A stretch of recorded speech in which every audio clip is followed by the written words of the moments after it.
ये बीजेपी डर गई है। बीजेपी ये 28 दलों का जो गठबंधन है इससे डर गई है। इंडिया जो किसने नारा दिया था, ये गुमराह करने वाली बात है। ये जो इधर से उधर कर रहे हैं, जनता को गुमराह करें तो है। आज इंडिया की ट्रेन जो है वो सुपर फास्ट बन गई है और बीजेपी की ट्रेन से आगे निकल गई है। आज देखिए बड़े बड़े मुद्दे सामने आ रहे हैं। मणिपुर पे बीजेपी बोल नहीं पाई, इंडिया जीत रही है। इंडिया को वो जीती रही है, हम तो कह रहे हैं। देखिए आज जिस तरीके से बीजेपी मौन थी, हम देख रहे हैं मोदी जी महंगाई पे नहीं बोल रहे हैं, G20 सम्मेलन कर रहे हैं, वहाँ गरीबों को भगाया जा रहा है। जो लगता है घबरा गई बीजेपी इससे नाम से, पूरी तरह बीजेपी घबरा गई, तभी 200 रुपए सिलेंडर कम किया इन्होंने। क्योंकि जब फाइनेंस मिनिस्टर ने कहा कि महंगाई तो बढ़ गई है, आज जो भारत, आज देखिए जब हमने पूछा कि महंगाई पे क्या काम हो रहा है तो सिवाय रेट बढ़ाए जा रहे हैं, प्रोडक्ट के रेट बढ़ाए जा रहे हैं, GST लगाई जा रही है। आम आदमी, आप और जवाब लगे कुछ और लोगों से क्या कहना चाहेंगे कि अब इंडिया शब्द जो है कहीं ना कहीं से मोहन भागवत ने पिछले दिनों बयान दिया था।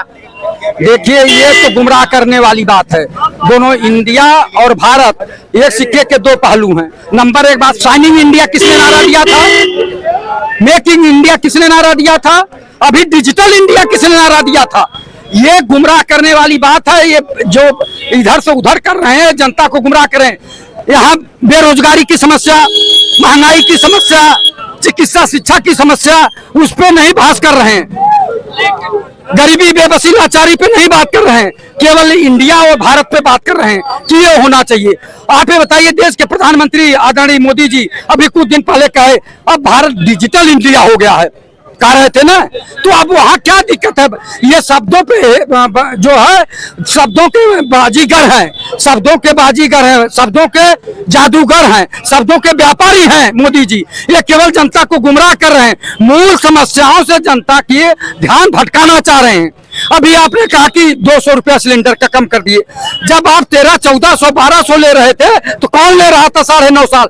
अभी केवल एक बार रक्षाबंधन आया क्या कि बहनों के लिए 200 कम कर दिए? 9 साल में रक्षाबंधन नहीं आ रहा था, 9 साल में दिवाली नहीं आ रही थी, 9 साल में दशहरा नहीं आ रहा था।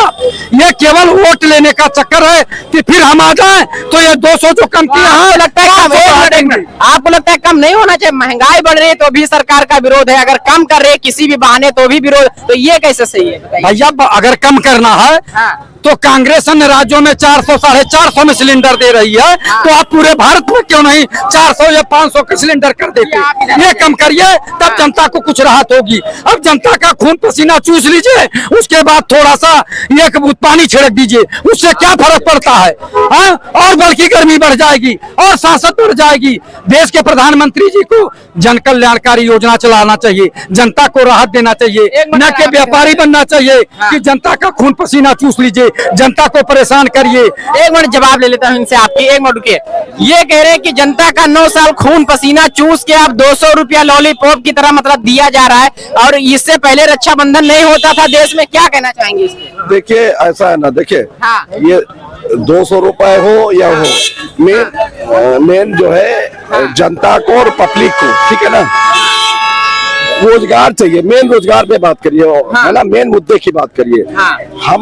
हमारा चाहे कोई भी सरकार बने, चाहे मोदी जी की बने या कोई व्यक्ति हो, हर सरकार को ये चाहिए कि सारे जो आज 30 साल से सारे विभागों में ठेकेदारी प्रथा चालू है, ठीक है ना।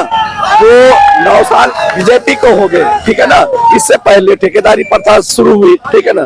तो जो नौजवान बच्चे सरकार देती है 30,000 रुपया, ठीक है ना, विभाग से ठेकेदार को पेमेंट 30,000 मिलता है, और जो नौजवान बच्चे हैं जो पढ़े लिखे जो काम कर रहे हैं उनके तक 8,500 और 10,000 आ रहा। तो क्या जो 10,500 और 8, तो सरकार इस मसले पे कहीं ना कहीं गंभीरता से विचार नहीं कर रही है या फिर उसकी नाकामी है सरकार की? नहीं, सरकार ने, मैं ये नहीं कह रहा हूँ, देखिए कोई चीज बदलने में उसके लिए टाइम चाहिए, ठीक है ना, टाइम। अभी 9 सालों में टाइम नहीं मिला। नहीं, शुरुआत हुई है,